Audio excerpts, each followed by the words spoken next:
من الشيطان الرجيم بسم الله الرحمن الرحيم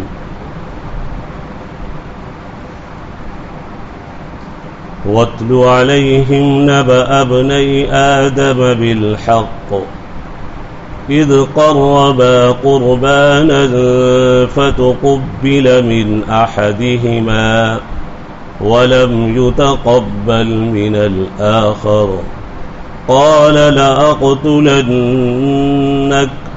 قال إنما يتقبل الله من المتقين لئن بسطت إلي يدك لتقتلني ما أنا بباسط يدي إليك لأقتلك إني أخاف الله رب العالمين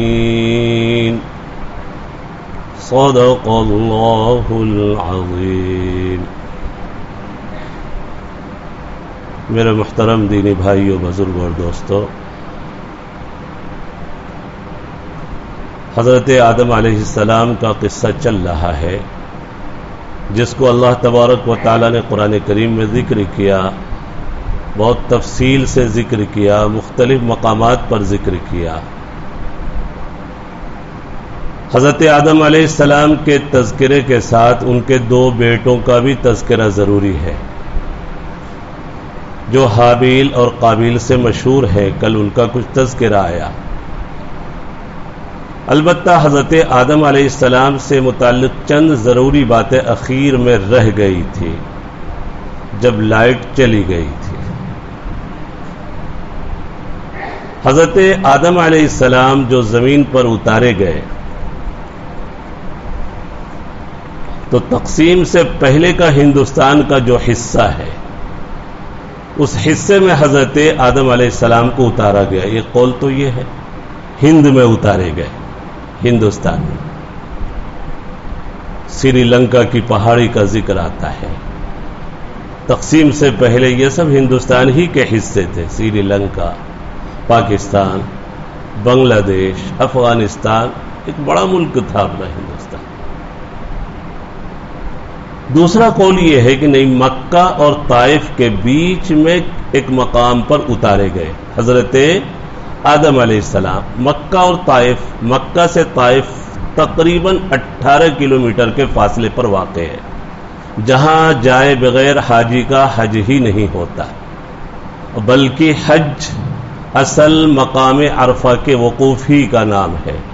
آپ حج کو جائیں گے، منی کے اندر ہوں گے تو معلم کے آدمی مائک لے کر لٹکا کر ہر خیمے میں جا کر آواز لگائیں گے، الحج عرفہ، الحج عرفہ، کہ حج اصل وقوف عرفہ کا نام ہے، یعنی میدان عرفات چلو چلو، اللہ ہر ایک کو پہنچائے.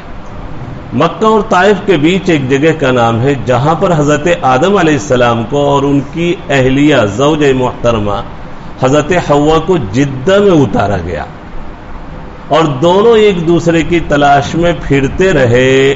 کہا جاتا ہے میدان عرفہ ہی میں دونوں کی ملاقات ہوئی اور تعارف ہوا، اس لیے اس کا نام عرفہ ہے. عرفہ بھی تعارف سے، تعارف ایک دوسرے کی پہچان، دونوں کا تعارف بھی اسی مقام پر ہوا میدان عرفات میں، اس لیے اس کا نام عرفہ پڑا. احساس تو تھا حضرت آدم علیہ السلام کو، گرچہ بھول سے وہ غلطی ہوئی، گناہ تو نہیں کہیں گے، انبیاء کرام کی شان کے خلاف ہے. حضرات انبیاء کرام کی نبوت سے پہلے بھی اور نبوت کے بعد بھی تمام چھوٹے بڑے گناہوں سے حفاظت رہتی. یہ عقیدہ جان لے آپ،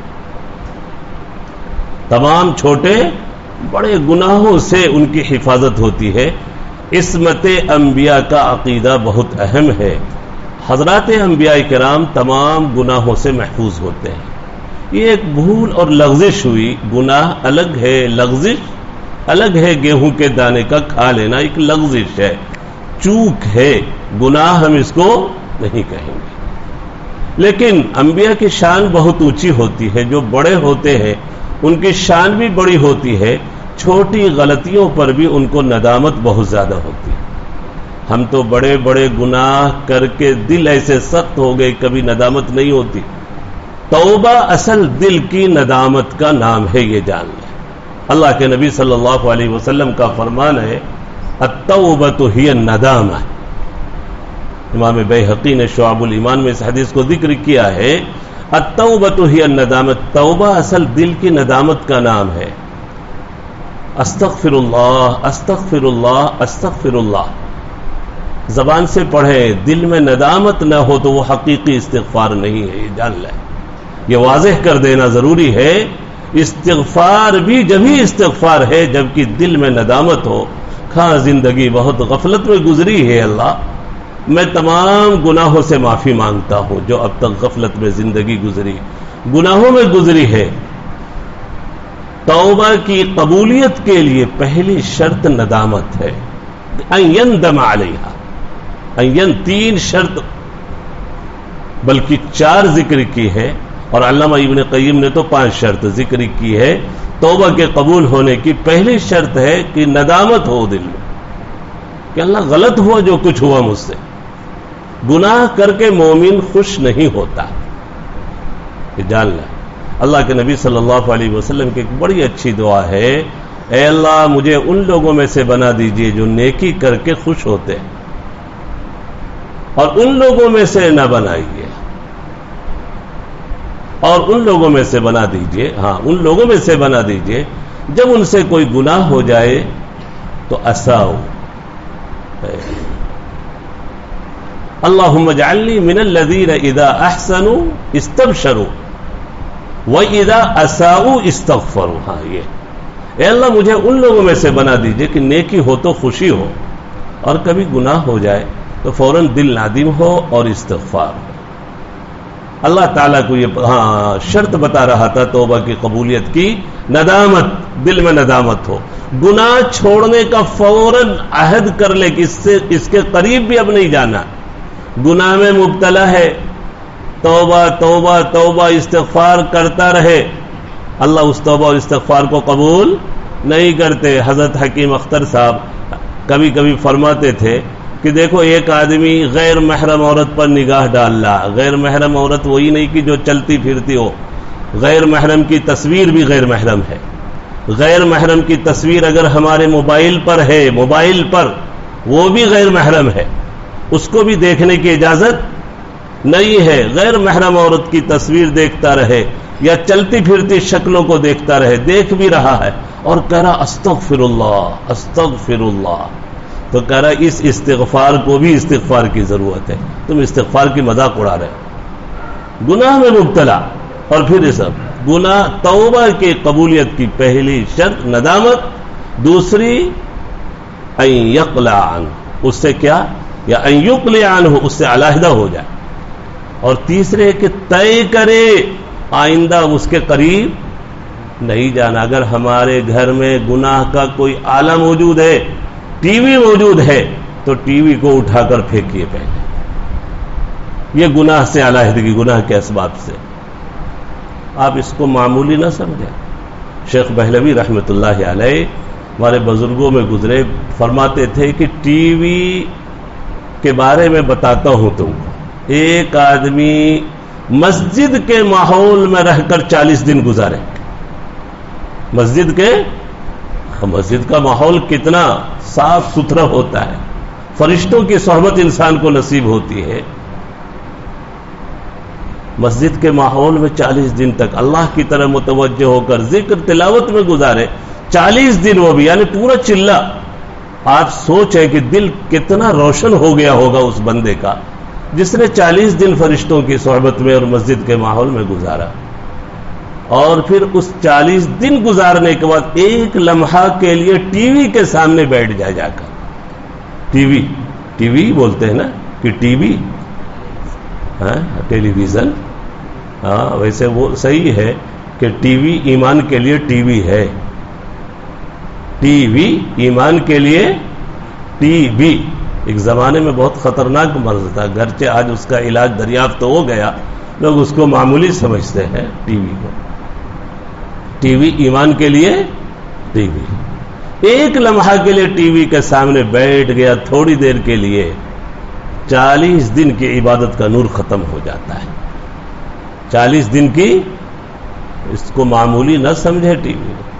اور آج تو گھروں میں ٹی وی تو جانے دیں، کتنے الٹینے لگے رہتے ہیں وہاں۔ ایمان والا بڑی شان سے الٹینے لٹکاتا ہے، لیکن الٹا ہی لٹکایا جاتا ہے اس کو۔ اس میں بھی سبق ہے، جو الٹینے لگائے جاتے ہیں نا چھتوں پر، وہ بھی سب کیا ہوتے ہیں؟ الٹے۔ یہ ایک سبق ہے کہ ایک وقت میں تم کو بھی ہم کو بھی الٹا لٹکایا جائے گا اگر اسی طرح گناہ میں مبتلا رہے تو۔ اچھا ٹی وی تو خیر، آج تو ہر ہاتھ ٹی وی بنتا جا رہا ہے، اور ہر ہاتھ سنیما ہال بنتا جا رہا ہے۔ موبائل نے تو سنیمے کو اور آسان کر دیا، اللہ حفاظت فرمائے۔ پہلے ایک شریف آدمی سنیما ہال کی طرف جاتے ہوئے شرماتا تھا کہ سر پر ٹوپی ہے، داڑھی ہے، لڑکیاں کہ برقعے والی ہم کیسے رخ کریں۔ حضرت مولانا ایوب صاحب کو اللہ جزائے خیر دے، پرانے لوگ سناتے ہیں کہ ایک آواز لگائی، کچھ عورتیں جایا کرتی تھی سنیما ہال میں، لیکن مولانا نے ایک آواز لگائی تو عورتوں سے یہ بیماری ختم ہی ہو گئی۔ تو سنیما ہال تو جانا بند ہو گیا، لیکن ہم اپنے گھروں کا جائزہ لیتے رہے، کہیں ہر ہاتھ سنیما ہال تو نہیں، یا ہمارے گھر کو سیمسنگ کمپنی نے خرید تو نہیں لیا ہے کہ ہر ہاتھ میں سیمسنگ کا موبائل موجود ہے، اور اپنے اپنے گندے کام میں لگے ہوئے۔ کیا دیکھ رہا ہے باپ کو بھی خبر نہیں کہ بیٹی کیا دیکھ رہی ہے، بیٹا کیا دیکھ رہا ہے موبائل پر۔ اللہ ہم سب کی حفاظت فرمائے، ہمارے نسلوں کی اللہ حفاظت فرمائے۔ گناہ سے علیحدگی، اور یہ طے کر لینا ہے کہ اس گناہ کے قریب بھی نہیں جائیں گے، یہ 3 شرطیں۔ اور یہ کہ چوتھی شرط ہے حق والے کے حق کی ادائیگی کر دے، تب توبہ قبول۔ جس کا مال دبایا، چرایا، اس کو ادا کرے، یہ چوتھی شرط ہے توبہ کے قبول ہونے کی، یا معاف کرائے اس سے، تب توبہ قبول ہوتی ہے۔ اللہ کا حق ہے، نماز باقی ہے ہمارے ذمے، کچھ سالوں کی زکوٰۃ باقی ہے، گزشتہ سالوں کی زکوٰۃ، گزشتہ سالوں کی نماز، جس کو قضاء عمری کہا جاتا ہے، اس کی فکر کرے۔ اور علامہ ابن قیم کی جو 5ویں شرط بتا رہا تھا، برے دوستوں کو چھوڑ دینا، بہت قیمتی شرط ہے۔ کتنے گناہ دنیا کے ایسے ہیں جو انسان دوستوں کی وجہ سے کر لیتا ہے، کہ دوست اس کو غلط ملا ہے۔ جن غلط دوستوں کی وجہ سے اگر جوان سے گناہ ہو رہے، پہلے اس دوست سے دوستی ختم کرنا تاکہ گناہ کی عادت چھوٹ جائے۔ مہاجرت الاخوان السیء، برے دوستوں کو چھوڑ دینا۔ بہرحال یہ توبہ کی بات آ گئی۔ حضرت ابراہیم آدم علیہ السلام جب زمین پر اتارے گئے تو اللہ سے توبہ کی۔ غلطی چھوٹی تھی، لیکن بڑوں کو چھوٹی غلطی کا احساس بھی زیادہ ہو جاتا ہے کہ ہم سے یقیناً بڑی غلطی ہوئی۔ توبہ کی، خوب ندامت کے آنسو بہائے آدم علیہ السلام۔ کہا جاتا ہے جہاں پر روئے روئے اتنے آنسو گرے کہ گھاس اگ گئی۔ کتنے آنسو نکلے ہوں گے؟ ہمارے تو آنسو چہرے پر بھی پورے نہیں ہو پاتے، اگر چہرے سے آنکھوں سے نکلے تو داڑھی میں آ کر پھنس جائے، لیکن ان کے آنسو کتنے گرے ہوں گے کہ زمین تر ہو گئی۔ جیسے پانی سے کھیت کی سچائی ہوتی ہے، آنکھوں کے آنسو سے دل کی سچائی ہوتی ہے، دل کی سچائی ہوتی ہے، دل دھل جاتا ہے۔ انسان تھوڑا رو کر تو دیکھے اللہ کے سامنے، غم ہلکا ہو جاتا ہے، گناہوں کا بوجھ ہلکا ہو جاتا ہے۔ اللہ تعالیٰ کو 2 قطرے بہت پسند ہے، ایک تو خون کا قطرہ جو اللہ کے راستے میں بہے، اور ایک آنسو کا قطرہ جو اللہ کے خوف سے بہے۔ قطرۃ دم تحرق فی سبیل اللہ، خون کا قطرہ جو اللہ کے راستے میں بہے، اور دوسرا آنسو کا قطرہ